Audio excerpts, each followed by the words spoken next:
Quelle stratégie sur les marchés actions européens? Voilà le sujet qui va nous animer à présent. Et pour en parler, nous avons le plaisir d'accueillir sur le plateau de Smart Patrimoine Bertrand Merveille. Bonjour Bertrand. Bonjour Nicolas. Merci d'être avec nous. Vous êtes le directeur général de BDL Capital Management. On peut peut-être repréciser rapidement l'activité de BDL Capital Management qui apprécie quand même particulièrement l'investissement européen, hein, Bertrand. Alors, on apprécie deux choses. On investit les actions et effectivement l'Europe. On va avoir l'occasion d'y revenir. Donc, BDL, on a fêté les 20 ans de l'entreprise l'année dernière, en 2025. Spécialiste actions, c'est la seule classe d'actifs que nous traitons chez BDL. On gère autour de 4 milliards d'euros d'actifs aujourd'hui. On a une très belle dynamique de croissance qui est soutenue sans doute par des assez bonnes performances sur notre gamme de produits. Et puis sur tout un travail d'animation commerciale que nous faisons sur le terrain auprès des banques privées, auprès des clients institutionnels et évidemment auprès des conseillers en gestion de patrimoine.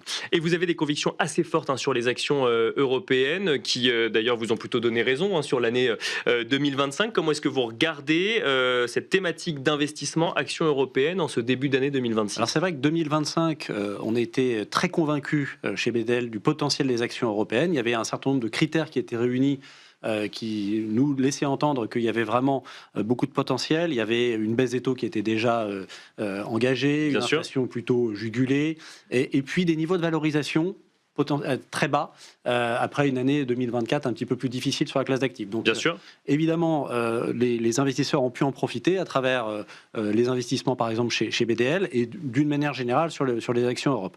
Début 2026, on était dans un environnement un peu difficile, un peu plus difficile, notamment sur les valorisations. Il fallait être plus attentif, sans doute, sur la partie valorisation. Et le momentum économique restait favorable. On voit bien que depuis, les choses ont un petit peu changé. Mais nous, on reste assez convaincu de l'intérêt de la classe d'actifs actions européennes pour un certain nombre de raisons, et on pourra peut-être y revenir.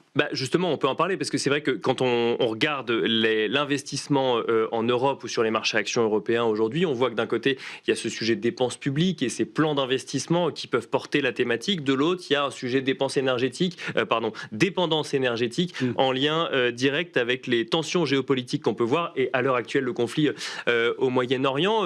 Est-ce que ça change les scénarios d'investissement sur les actions européennes? Alors, moi, je pense que c'est toujours important de se rappeler qu'en Europe, on a des très grandes entreprises de taille mondiale qui sont tout à fait capables, beaucoup plus que nos gouvernements, de s'adapter à des environnements plus difficiles. Elles l'ont montré au cours des différentes crises qu'on a pu avoir ces dernières années.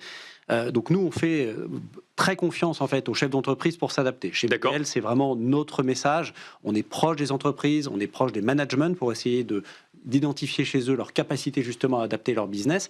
Et là, c'est vrai que ces dernières semaines, il y a un certain nombre de nouvelles questions qui se posent sur l'énergie, sur le prix du gaz. Mais on voit bien, nous, au contact des entreprises, qu'elles sont déjà en train de s'adapter. Donc finalement, on n'est pas plus inquiet que ça. Dans toutes les crises, il y a aussi une partie opportunité dont il faut être capable de se saisir. Et c'est vrai que c'est le bénéfice de la gestion active. Donc nous, on promeut beaucoup la gestion active. Dans ces environnements plus difficiles, on voit aussi des opportunités d'achat. Est-ce que ça veut dire qu'on change de secteur, de thématique d'investissement? Est-ce que c'est trop tôt peut-être pour remettre en cause des scénarios d'investissement à l'heure actuelle? Alors, dans ce type de situation, il faut respecter ses process. Je pense que ça, c'est très important. Garder la tête froide, respecter ses process, mettre à jour les modèles. Nous, c'est notre façon de travailler un peu fondamentale. Donc, il n'y a pas forcément des secteurs qu'il faut à tout prix éviter ou à tout prix privilégier. Nous, en ce moment, on n'a pas, par exemple, de défense dans le portefeuille. C'est un secteur qui a beaucoup fonctionné et l'année dernière et cette année. Ça ne nous empêche pas d'avoir des bonnes performances. Donc, ça veut dire qu'il faut être capable de s'adapter, d'aller tirer des bénéfices et du potentiel de tous les secteurs. Je prends un deuxième exemple. L'année dernière, on a été bien exposé sur le secteur bancaire, on en a bien profité. Là, on n'est plus du tout exposé à ce secteur, on a plutôt bien timé, mais on voit bien que dans chacun des secteurs, il y a du potentiel. Et l'avantage qu'on a aussi chez BDL avec le fonds BDL Rempart, c'est la stratégie long short equity. On est capable d'aller tirer profit finalement et sur les longs et sur les shorts. Donc l'environnement est assez propice.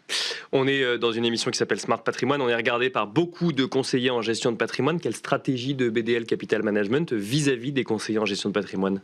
Alors nous, on est persuadé que le marché des conseillers en gestion de patrimoine est très profond et va être de plus en plus profond. Donc C'est un marché sur lequel on investit beaucoup. D'ailleurs, les partenaires nous le rendent bien parce qu'on a une très belle croissance et en 2025 et en ce début d'année 2026. D'accord. Donc on essaye d'avoir cette proximité avec tout ce marché qui est un peu original parce qu'il se concentre par le haut. Il y a des grandes plateformes qui sont en train de naître. Bien sûr. Plusieurs milliards, parfois 10, 20, 30 milliards.